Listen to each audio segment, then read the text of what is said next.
बोले इस दुनिया में सबसे श्रेष्ठ देवता कौन है? यदि मैं आप लोगों से पूछूं कि भाई आप किसको मानते हो, तो हमें लगता है कि आप लोगों के मन में एक ही चक्कर चल रहा होगा, किसको मानते हैं किसे। बोले महाराज हम तो, कैसा प्रश्न किया है आपने, हम तो सबको मानते हैं, किसको मानते, ये कैसा प्रश्न है? बोलो भैया प्रश्न तो प्रश्न है और प्रश्न के अनुरूप ही उत्तर होना चाहिए। आप तो सबको मानते हो, लेकिन मेरा प्रश्न ये नहीं है। मेरा प्रश्न तो व्यक्तिगत है कि आप किसको मानते हो, क्योंकि 33 कोटि देवी देवता हैं। एक तरफ भोलेनाथ हैं, एक तरफ राम जी हैं, एक तरफ कृष्ण जी हैं, एक तरफ तुलसी बाबा, एक तरफ भूतनाथ, और सबसे बड़े तो शनिदेव। कौन नहीं मानेगा महाराज? फिर बालाजी चले जाओ, भूतनाथ, प्रेतनाथ, हनुमान जी, बहुत हैं, साईं बाबा, बहुत हैं। तो आप सबको मानते हैं, इसका मतलब ये है कि आपकी निष्ठा तो है ही नहीं है, आप तो एक नंबर के स्वार्थी हो। बोले जहां काम नहीं बनना, चलो इस डॉक्टर ने इलाज नहीं किया, चलो दूसरे हॉस्पिटल में चलते हैं, उसने इलाज नहीं किया तो तीसरे हॉस्पिटल में चलते हैं। कहीं ना कहीं हमें तो इलाज करवाने से मतलब, हमें डॉक्टर से थोड़ी ना मतलब है। सबसे श्रेष्ठ कौन है? प्रेम से बोलो। एक पुत्र वधू जब घर में आती है ना, तो वो अपने पति के लिए आती है। ध्यान से समझना, अपने पति के लिए आती है। और जब वो नई नई घर में प्रवेश करती है और जब रसोई का पूजन हो जाता है, फिर उसका टाइम टेबल देखिए। वो सुबह अपने बेडरूम से बाहर निकलती है और शाम को अपने बेडरूम में प्रवेश करती है। बोले पूरे दिन क्या करती है? बोले कभी सासू जी बुलाए, ले ने पैर दबाइयो, इधर में ससुर जी ने पानी ने चाय तो पिला दे, बहू कैसी बहू आई है, ने चाय भी ना पिला सके। इधर में देवर हल्ला कर रहा है, इधर में देवरानी, इधर में जेठ, इधर में जेठानी, सब के सब महाराज। वो महाराज जो नव वधू है वो चकई की तरह घूमती रहती है, कभी इधर कभी इधर, कभी इधर कभी इधर, कभी इधर कभी इधर। रात में जाके हारी थकी, तब जाके अपने पतिदेव के पास पहुंचे। बामू पतिदेव कह दे, ए नेक चरण तो दबा दे। सोते सोते वो महाराज सेवा कर के तब सोती है कि नहीं? आई किसके लिए थी? किसके लिए आई थी? पति के लिए। और सेवा किसकी कर रही है? बोले सबकी। ऐसे ही आप करते हो, आप भी सेवा सबकी करते हो। बोले किसको मानते हो? बोले सबको मानते हैं महाराज, हम तो सबकी सेवा करते हैं। लेकिन एक बात बताओ, यदि पति अपनी माताजी से रूठ जाए, अपने पिता से रूठ जाए और वो चलने लगे घर छोड़कर, उस समय आप क्या करोगे? यदि पति घर छोड़कर जाने लगे माता पिता से रूठकर, उस समय आप क्या करोगे? सास ससुर की सेवा करोगे क्या? देवर देवरानी की सेवा करोगे क्या? बोले नहीं। क्या करोगे? बोले तुरंत हाथ पकड़ लोगी। बोले मैं भी चल रही हूं आपके साथ, मेरा क्या काम है यहाँ पे, आपके दुश्मन सो मेरे दुश्मन। प्रेम से बोलो, एक सेकंड नहीं लगता है। किसको माने? बोले उस पुत्र वधू की तरह किसी एक को मानो, क्योंकि पति केवल एक ही होता है। सम्मान सबका करो, जैसे एक पुत्र वधू सबका सम्मान करती है, लेकिन निष्ठा केवल एक में रखो। यदि आपसे कोई पूछ ले कि आप किसकी धर्म पत्नी हो, तो तुम्हारी जुबान पर केवल अपने पति का नाम हो। आपसे कोई पूछ ले कि आप किसको मानते हो, तो तुम्हारी जुबान पर केवल एक देवता का नाम हो। ये नहीं कि हम सबको मानते हैं। बोले जा में तो एक ही साध है, सब सदे और सब साध है सब जाए। दर दर का भिखारी हमेशा खाली हाथ ही रह जाता है। सबको नहीं मानना है, एक को मानो। शिव जी के मंदिर में जल चढ़ाने के लिए जाते हैं, मोहल्ले में हल्ला करके जाओ बढ़िया तरह से, बोले शिव जी को जल चढ़ाने के लिए जा रहे हैं, और लौट के आओ तो क्या कहोगे? बोले शिव जी को जल चढ़ा के आए हैं। लेकिन आप ये नहीं कहोगे कि महाराज वो सामने गणेश जी भी बैठे, हमने पहले उनको जल चढ़ाया, बाकी बाद में फिर जो है कार्तिक जी बैठे उनको भी चढ़ा दियो, फिर पार्वती जी बैठी उनको भी चढ़ायो, फिर हनुमान जी भी चुपके आते दीवार पे, उन पे भी डाल दियो। इधर में महाराज एक दीवार खाली सा और हो, बाम भी लुढ़का दियो, तब लास्ट में थोड़ा सा जल बचो, तब हमने भोलेनाथ जी को चढ़ा दिया। हल्ला करके जा रही, एक लोटा जल चढ़ाने के लिए बोले, और भोलेनाथ करेगा कच्चू ना चढ़ा, एक कटोरी जल चढ़ाया वाने मुझे, एक कटोरी, झूठ बोले बिल्कुल। एक ही साध है सब सधे, सब साध है सब जाए, निष्ठा एक में हो जाए।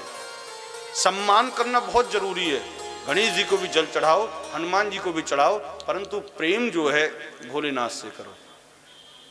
प्रेम की जो संग में कोई भी आ जाए, आज गणेश जी ना हो, भोलेनाथ के साथ में राम जी हो, तो तुम यो कह दो कि महाराज तुम्हें नहीं नवाएंगे, तुम निकलो, तुम्हारा क्या काम है। अब नंदी बाबा ना हो, बीमार पड़ जाए बेचारे, तब वो शेर मैया की सवारी है, ने अपनी गाड़ी दे दे, भोलेनाथ कहते हैं अपनी गाड़ी दे दे, अब वहां में चल दे शेर पे, तुम क्या कहोगे, मैं नंदी बाबा को नहाएंगे, शेर को नहीं। ना ना, सम्मान सबका करो, परंतु निष्ठा एक में। देखो, हम लोगों की तपस्या तब पूर्ण होती है जब हम एक में निष्ठा पूर्ण रूपेण करते हैं। एक में, एक रेगिस्तान में एक व्यक्ति प्यास से व्याकुल तड़प रहा था। उसने सुना था कि पृथ्वी के नीचे जल रहता है। उसने फावड़ा उठाया और खोदना प्रारंभ कर दिया। करीब 20 फुट का गड्ढा खोद दिया, थक गया, उसे जल प्राप्त नहीं हुआ। उसने कहा, महाराज ये तो संत लोग झूठ बोलते हैं, पृथ्वी के नीचे जल, महाराज जल मुझे मिलता ही, मैं प्यास से मरा जा रहा हूं। उसने फावड़ा उठाया, हो सकता है कि इस जगह ना हो, दूसरी जगह हो। फिर वो फावड़ा उठा के फिर खोदना प्रारंभ किया, 20 फुट का गड्ढा कर दिया, लेकिन जल नहीं मिला। और ऐसे करके महाराज मेहनत करके उसने 20-20 फुट के 5 गड्ढे खोद दिए, लेकिन जल नहीं मिला। अचानक ही संत जी बगल से निकल के जा रहे थे तो गाली देने लगा, अरे तुम लोग झूठ बोलते हो, महात्मा होकर के झूठ बोलते हो, सन्यासी होकर के झूठ बोलते हो। बोले काय होगा भाई, हमने काय होगा झूठ बोलो, वैसे ही अटक लड़ाई ले रहे हो। संत भगवान कहने लगे, बोले भाई क्या बात है, हमें बता तो सही। बोले आप लोग कहते हो कि जमीन के नीचे पानी होता है, कहाँ है पानी। बोले पानी तो जमीन के नीचे होवे, और कहाँ तेरी टोटी में पानी कहाँ से आवे। बोले आवे तो जमीन के नीचे, लेकिन वो प्यास लग रही है, पानी नहीं मिल लो। बोले गड्ढों कर। बोले गड्ढे मैंने 5-5 कर दिए। झांक के देखो तो महाराज 20-20 फुट के गड्ढे उसने किए हुए थे। आज संत समझाते हैं, बच्चा पानी तो इस जमीन के नीचे ही है, तूने मेहनत तो पूरी करी पानी को प्राप्त करने के लिए, लेकिन एक छोटी सी गलती कर दी। बोले क्या गलती कर दी। बोले जितनी मेहनत तूने इन 5 गड्ढों को खोदने में लगाई है ना, उतनी ही मेहनत एक गड्ढे में ही यदि 5 गड्ढों की मेहनत लगा देता तो वह गड्ढा खुद जाता 100 फुट का, और 100% है कि पानी मिल जाता और उसकी प्यास बुझ जाती। प्रेम से बोलो, हमारी भी आस्था कुछ ऐसी ही होनी चाहिए। हम लोग क्या करते हैं, बोले 2 घंटे भोलेनाथ जी को मना लिया, तब तीसरे दिन महाराज सीधे हनुमान जी के चरण। महाराज नहीं, भोलेनाथ नहीं है, आप हैं।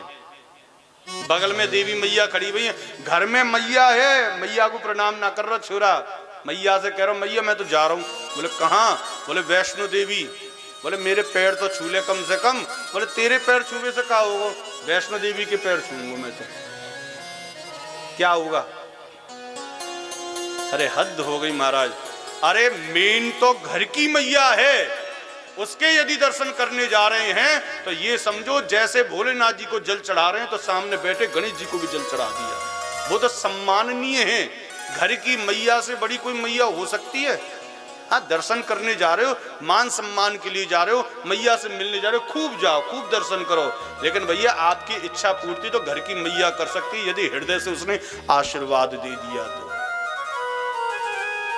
एक ही साध है सब सधे, सब साध है सब जाए। समझ में तो आ गई होगी बात। और अभी भी ना समझ में आई हो तो तीसरा उदाहरण दूंगा, बस बातें तो आपको बिल्कुल समझ में आ जाएगी। मैं आप लोगों से एक प्रश्न करूंगा, आप बताओ, आपके मोहल्ला को नंबरदार या पार्षद, आपके मोहल्ला को पार्षद बड़ो है या आपके पिताजी बड़े हैं? जाको उत्तर आपने दे दिए तो आप जाको प्रश्न को उत्तर भी समझ जाओगे। हैं? सोच समझ के बताओ, ऐसे थोड़ी ना।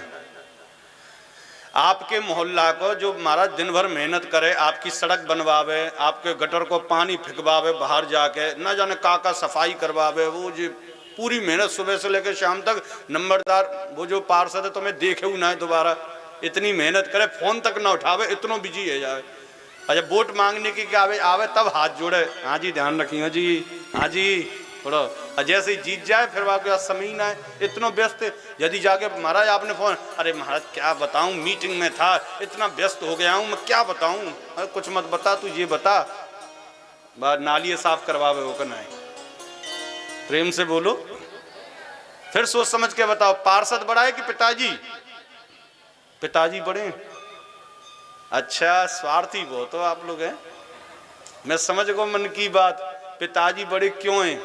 बोले महाराज पार्षद मरेगो तो कच्छु ना दे के जाओगे झुंझुनाऊ, और पिताजी जाएंगे तो बोले जीवन भर की कमाई दे के जाएंगे। प्रेम से बोलो, सही बात है कि गलत बात है? यही बात है ना? ना महाराज, ये बात तो ना है, लेकिन पिताजी पिताजी हैं और पार्षद पार्षद है।